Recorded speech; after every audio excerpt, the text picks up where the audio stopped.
Hello friends, hello parents और मेरे मित्रों। आज जो हमारा टॉपिक है वो बहुत ही ज़्यादा वैल्यूबल होने वाला है पेरेंट्स के लिए। अगर आप छोटे छोटे बच्चों के पेरेंट्स हैं और अगर आप चाहते हैं या आपने सोच रखा है कि जो हमारा बच्चा है वो आईटी फील्ड के अंदर जाए, तो सबसे बड़ा कन्फ्यूजन जो मुझे पिछले 10 सालों से लगता है कि पेरेंट्स को प्रॉपर वे में आईटी की नॉलेज, लेक ऑफ नॉलेज होने के कारण वो प्रॉपर रोड मैप नहीं सेट कर पाते और वो ये सोच लेते हैं कि 12th बाद वो बीसीए करवाएंगे, एमसीए करवाएंगे, बीटेक करवाएंगे या फिर वो जो अब नया लेटेस्ट एआई ट्रेंड आ रहा है उसके बारे में बात करेंगे। तो सबसे बड़ा जो कन्फ्यूजन है वो ये है कि ये कोडिंग जो कॉन्सेप्ट आ रहा है, कोडिंग किड्स कोडिंग, कि बच्चों को कोडिंग सिखाएं। तो आज जो हमारा टॉपिक है जो बहुत ही ज़्यादा वैल्यूबल होने वाला है पेरेंट्स के लिए, जरूर इस वीडियो को देखें और याद रखिए कि इस वीडियो को देखने के बाद आपका एक बिल्कुल क्लियर कॉन्सेप्ट हो जाएगा कि कौन से कोर्स हमको करने हैं, किस फेज के अंदर हमको करवाने हैं बच्चों को। तो उसी को लेकर, आपके किड्स के भविष्य को लेकर हमने ये वीडियो सेशंस आज के लिए बनाया है। कोडिंग बहुत ज़्यादा वैल्यूबल करती है आपके इन बी फ्यूचर। जो बच्चा आईटी फील्ड में जाना चाहता है या फिर एकेडमिक साउंड करना चाहता है, तो जो कोडिंग है वो कितना ज़्यादा वैल्यू करता है उसकी लाइफ के अंदर। अब यहाँ पे क्वेश्चन ये आ जाता है कि सर हमने हमारे बच्चे को सर्टिफिकेशन कोर्स करा रखा है, उसको कंप्यूटर चलाना आता है। यहाँ पे हम कंप्यूटर चलाने की बात नहीं कर रहे डियर्स, यहाँ पे हम बात कर रहे हैं कि क्या उसको कोडिंग का जो रूट मैप है वो पूरा पता है, क्या आपने उसका जो डेवलपमेंट है कोडिंग के बेसिस पे किया है।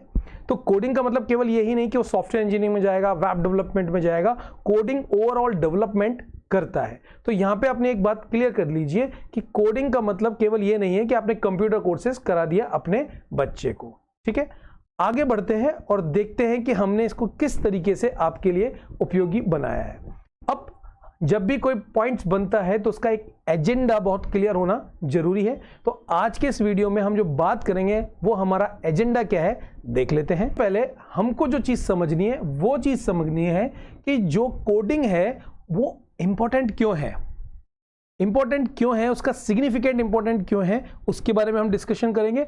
और उसके बाद जो सबसे वैल्यूबल पॉइंट है वो है road map of coding classes. As a parents होने के नाते आपको पता होना चाहिए। तो सबसे पहले फर्स्ट ऑफ ऑल हम बात करने वाले हैं सिग्निफिकेंट इंपॉर्टेंस ऑफ कोडिंग की। तो यहां पे सबसे पहला जो पॉइंट है वो पॉइंट आप देख पा रहे हैं, फ्यूचर रेडी स्किल्स। क्योंकि आपको पता है आज आप 2024 के अंदर है और आप सुन रहे होंगे AI, chat GPT, prompt engineering, cloud computing, बहुत सारी नई टेक्नोलॉजी आपके सामने सुनने में आ रही है और आप देख पा रहे हैं। तो क्यों ना आपका जो किड्स है उसको अभी से रोड मैप दिखाया जाए या फिर उसको प्रैक्टिकल समझाया जाए, तो इन भी फ्यूचर जब वो अपने करियर में ग्रोथ करे तो उसके पास एक बहुत ही बड़ा स्कोप हो कि उसने, क्योंकि ये स्किल ले चुका है, तो जब वो एंट्री बैरियर में है, उसके पास किसी तरह का एंट्री बैरियर नहीं आए और वो आज ही कोडिंग सीख ले या धीरे धीरे कोडिंग सीखते हुए अपने आप को डेवलप कर ले, तो 2026, 27 या आगे अपकमिंग 2030 के बाद भी उसके पास एक फ्यूचर रेडी स्किल्स अवेलेबल है कोडिंग को सीखने के साथ, जो आज की डिमांड बन चुकी है। तो पहला इंपॉर्टेंस पॉइंट ये हो गया। दूसरी बात कर लेते हैं, जैसे कि सबसे इंपॉर्टेंट बात कि जब आप कोडिंग सीखते हैं या बच्चे को कोडिंग सिखाया जाता है तो उसकी जो मेंटल एबिलिटी है 110% ग्रो करती है। क्योंकि कोडिंग जब हम बनाते हैं तो हम कुछ लाइब्रेरी का यूज करते हैं, कुछ कोड्स का और कुछ लॉजिकल थिंकिंग का हम डेवलपमेंट करते हैं अपने उस कोडिंग प्रोसीजर्स के अंदर। जब हम लॉजिकल डेवलपमेंट करते हैं तो जो आपके किड्स है, जो बच्चा सीखता है, वो अपने लॉजिकल जो सोच है उसको डेवलप करता है। एक तो प्रॉब्लम को रेक्टिफिकेशन करने से अच्छा, जैसे अगर एग्जांपल के तौर पे मैथमेटिक्स की हम बात करें तो मैथमेटिक्स का जो भी इक्वेशन है या कोई भी प्रॉब्लम है उसको वो एनालिटिकल बेसिस पे सोचता है। ये डेवलपमेंट धीरे धीरे हो जाता है बच्चे का जब वो कोडिंग में चला जाता है, तो उसको हर प्रॉब्लम को एक प्रॉपर वे में logical thinking point of view से उसने धीरे धीरे अपना सोचना चालू करता है, जिससे कि रेक्टिफिकेशंस का कॉन्सेप्ट उसकी लाइफ से धीरे धीरे कम होता जाता है। और अल्टीमेटली हमको हमारे जो किड्स हैं, जो छोटे छोटे बच्चे हैं, उनको इसी लेवल पे आपको सिखाना है पेरेंट्स। उसके बाद हमारे पास आता है क्रिएटिविटी एंड इनोवेशंस, ये जो कि बहुत ही ज़्यादा आज के पॉइंट ऑफ व्यू से, आज की डिमांड के पॉइंट ऑफ व्यू से, अगर आपका किड्स क्रिएटिव है, रिपीटेटिव वर्क कर रहा है, इट डजेंट मैटर वो दुनिया कर रही है, लेकिन अगर क्रिएटिव है, उसकी सोच बहुत क्रिएटिव है, उसका इनोवेशंस बहुत क्रिएटिव है, उसको पता है कि मुझे क्या करना है, या कोई प्रॉब्लम है तो उसको एक नए अंदाज से वो प्रेजेंट कर सकता है, तो आज उस जो किड्स है उसकी वैल्यू अपकमिंग टाइम में बढ़ने वाली है। पेरेंट्स ये याद रखना, इसीलिए जो कोडिंग है वो इनोवेटिव एंड क्रिएटिविटी होगा तो ज़्यादा से ज़्यादा इनोवेटिव होगा, नए यूनिक आइडियाज बनते हैं। स्टार्टअप में जो डेवलपमेंट कॉन्सेप्ट होता है वो नए क्रिएटिविटी एंड इनोवेशन बेसिस पे ही होता है, तो ये भी एक बहुत ही अच्छा सिग्निफिकेंट इंपॉर्टेंस है कोडिंग सीखने का। उसके बाद हम बात करते हैं एकेडमिक बेनिफिट। सर कैसे होगा? सर हमारा बच्चा 6th क्लास में है, 5th क्लास में, 4th क्लास में, ग्रेड हमें चाहिए ए ग्रेड, हमें चाहिए 90+, बिल्कुल चाहिए, होना भी चाहिए, क्योंकि एकेडमिक बहुत साउंड होता है। तो आप समझ पा रहे हैं कि एकेडमिक में जो भी सब्जेक्ट्स होता है, जैसे साइंस, मैथ, सब में कहीं ना कहीं आपको लॉजिकल सॉल्यूशन करना पड़ता है। तो कोडिंग जो है वो वाला भी सॉल्यूशन दे रही है, जिससे कि बच्चे का ओवरऑल डेवलपमेंट हो रहा है, वो अपनी प्रॉब्लम्स जो है उसको अलग तरीके से सोच रहा है, रट्टाफिकेशन कॉन्सेप्ट में नहीं जा रहा, उसके बिल्कुल कॉन्सेप्ट क्लियर है, तो आप यकीन मानिए उसका एकेडमिक रिजल्ट्स भी बेहतरीन होने वाला है। तो ये कुछ इंपॉर्टेंट पॉइंट्स हैं। जब आपका बच्चा स्किल्ड हो गया, मैं ये नहीं कह रहा कि बहुत बड़ा स्किल्ड हो गया, बहुत बड़ा कोर्स सीख लिया, लेकिन उसको बेसिक नॉलेज आ गई कोडिंग की, तो वो बेसिक नॉलेज के पॉइंट ऑफ व्यू से ग्लोबल अपॉर्चुनिटीज को ढूंढ लेता है। मतलब कि वो पूरे वर्ल्ड में जब भी कोई वैकेंसीज आती है या डिमांड जनरेट होती है कुछ स्पेसिफिक स्किल्स के लिए, तो आपका जो किड्स है वो रेडी है आज के पॉइंट ऑफ व्यू से।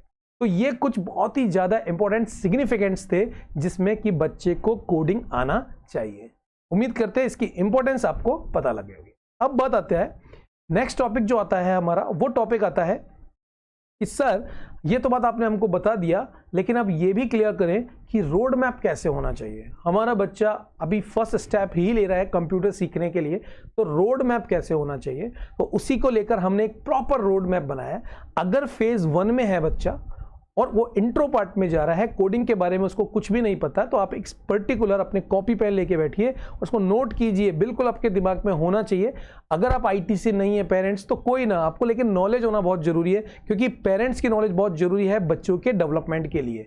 और नॉलेज ऐसा नहीं हो सकता कि सर हम पुराने थे हमको नहीं पता, लेकिन आज हम आपको बता रहे हैं, तो इसको आप वीडियो को शेयर भी करें और अपने साथी जो हैं जिनके किड्स हैं, छोटे छोटे बच्चे हैं जो क्लासेस में जा रहे हैं, उनको भी प्रॉपर बताएं। और जब आप स्कूल में जाते हैं तो उनको भी प्रॉपर बताएं कि सर इस तरीके से प्रॉपर रोड मैप होता है।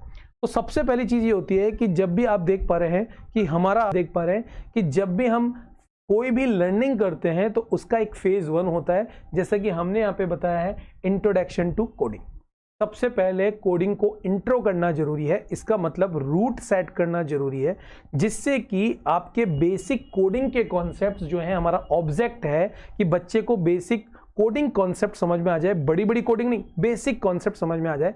जब किड्स बहुत छोटा है तो ऑब्वियसली बात है वो कार्टून मूवीज देखते हैं, वो कार्टून आपके जो टीवी पे कार्टून्स आते हैं उनको देखते हैं, तो उसी के बेसिस के ऊपर छोटे छोटे कोड बनाकर उनको उनका डेवलपमेंट किया जाता है कोडिंग लैंग्वेज के को लेकर।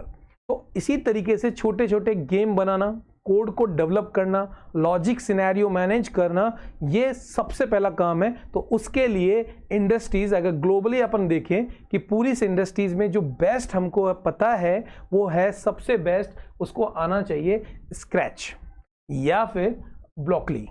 ये दोनों जो सॉफ्टवेयर आप यहाँ पे देख पा रहे हैं, ये दोनों सॉफ्टवेयर शुरू के फर्स्ट फेज के लिए वेरी वेरी इंपॉर्टेंट है। और जब ये कंप्लीट बच्चा कर लेता है तो वो क्या समझ पाता है कि अंडरस्टैंडिंग हो जाती है कोडिंग के लिए, उसको ब्लॉक बेस्ड कोडिंग आ जाती है। ब्लॉक बेस्ड कोडिंग मतलब किस तरीके से इसको उठा के रखना है, तब ये एक्टिव करेगा। इस तरीके के बहुत छोटे छोटे प्रोजेक्ट सिखाकर बच्चे के ब्लॉक को डेवलप किया जाता है, जिससे कि उसको ब्लॉक बिल्डिंग बन जाए। Creating a simple animations and games, सबसे इंपॉर्टेंट बात, जो बच्चे गेम्स के साथ इंटरेक्ट करते हैं, एनिमेशन देखते हैं, तो वो एनिमेशन कैसे बनाते हैं या कैसे बनेगा उसके बारे में भी यहाँ पे इस फेज नंबर 1 में, जो कि मैक्सिमम आप मान के चलिए 1 से 1.5 महीने की ट्रेनिंग में बच्चा अच्छी तरीके से इंप्लीमेंट कर जाता है। अब यहाँ पे पेरेंट्स की एक और मिस्टेक ये होती है कि टोटल डिपेंडेंट इंस्टीट्यूशन बेसिस पे हो जाते हैं कि वो ही प्रोजेक्ट कराएंगे, वो ही प्रैक्टिकल कराएंगे। इंस्टीट्यूशंस कराएगा, लेकिन उसके लिए बच्चे के पास पीसी या फिर लैपटॉप घर में होना चाहिए। आप उसके लिए मत रुकिए कि इतना इन्वेस्टमेंट करेंगे, कितना पैसा लगेगा, वो मत छोड़िए टेंशन, इन्वेस्टमेंट कीजिए। जब बच्चे के पास होगा उसको हाँ वॉच जरूर कीजिए कि बच्चा क्या कर रहा है। तो कोडिंग के मामले में फर्स्ट फेज में सबसे पहले हम बात करने वाले हैं, हम इसी कोर्स को सीखेंगे जब बच्चा आपका फेज नंबर 1 में होगा। क्योंकि आप ये सोचते हैं MS ऑफिस सिखा देंगे, वो तो ऑफिस का काम है ना। अभी तो अपन बच्चों को क्या कर रहे हैं, डेवलप कर रहे हैं कोडिंग के कॉन्सेप्ट को, ठीक है। उसके बाद हम दूसरी बात करते हैं, फेज नंबर 2। इसमें हम बात करने वाले हैं फंडामेंटल ट्रेनिंग की, फंडामेंटल ऑफ प्रोग्रामिंग की, जिसके अंदर जो प्रोग्राम बनता है, कोई भी प्रोग्राम जब रन होता है तो उसके पीछे का फंडामेंटल क्या है उसके बारे में बात करेंगे। और इसके लिए सबसे बेहतरीन है, हम जो बात करने वाले हैं, हम स्क्रैच पढ़ चुके, अब दूसरा जो हम पढ़ने वाले हैं वो पढ़ेंगे पाइथन लैंग्वेज। स्क्रैच के बाद हमारा रूट बिल्कुल क्लियर हो गया है, हमको ब्लॉक कोडिंग समझ में आ गई है। तो अब हम बेसिक सबसे सिंपल कोडिंग लैंग्वेज पढ़ेंगे पाइथन। रटना नहीं होता है, समझना होता है। कोडिंग को हम बार बार बोलते हैं जब हम हमारे ट्रेनिंग सेशन में लेके जाते हैं, कोडिंग रटने का कॉन्सेप्ट नहीं है। लाइब्रेरी समझने या आप समझने के लिए रट सकते हैं, लाइब्रेरी के बारे में नॉलेज रख सकते हैं, लेकिन जब आप कोई कोडिंग डेवलपमेंट प्रोग्राम करते हैं तो आपको अंडरस्टैंडेबिलिटी बहुत क्लियर होना चाहिए कि कौन सा कोड कहाँ पे लग रहा है। तो उसके लिए सबसे बेसिक है वो है आपकी पाइथन, जो कि आज की तारीख में सबसे ज़्यादा डिमांडिंग लैंग्वेज है सीखने के लिए। तो फेज 2 में जाके हम ये लैंग्वेज सीख लेते हैं। बेसिक सिंटैक्स एंड स्ट्रक्चर बनाना आ जाता है कोडिंग का। उसके बाद वेरिएबल्स, लूप्स, कंडीशंस कैसे कैसे लगती है, मतलब कि फेज नंबर 1 से थोड़ा सा एडवांस लेवल का पार्ट इसके अंदर फेज नंबर 2 में हम बच्चे को सिखाते हैं। क्योंकि बच्चे ने पहले फेज में बहुत कुछ सीख लिया, अब दूसरे में थोड़ा सा उसको एडवांस लेवल पे जाते हैं, जिससे कि उसको समझ में आ जाता है। आगे बढ़ते हैं। नेक्स्ट जो है वो है हमारा इंटरमीडिएट प्रोग्राम, या आप ये बोल सकते हैं रियल वर्ल्ड एप्लीकेशंस, कि जो अभी करंट सिनेरियो में चल रहा है उसके जो प्रोग्रामिंग आपने सीख ली उसके बेसिस पे हमारा आउटपुट क्या आने वाला है, कोडिंग स्किल के हिसाब से रियल वर्ल्ड प्रॉब्लम्स हम कैसे सॉल्व करने वाले हैं। तो इसके लिए कोडिंग प्रोग्राम भी बहुत ही पावरफुल आएगा, जैसे वेब डेवलपमेंट, ऐप डेवलपमेंट। तो जैसे आपने पाइथन सीखा, उसके बाद आपको जावास्क्रिप्ट, HTML, CSS इस तरीके के सीख के आप ऐप डेवलपमेंट, वेब डेवलपमेंट बना सकते हैं। प्रैक्टिकल अपनी खुद की वेब डेवलपमेंट, ऐप डेवलपमेंट बच्चा बना सकता है।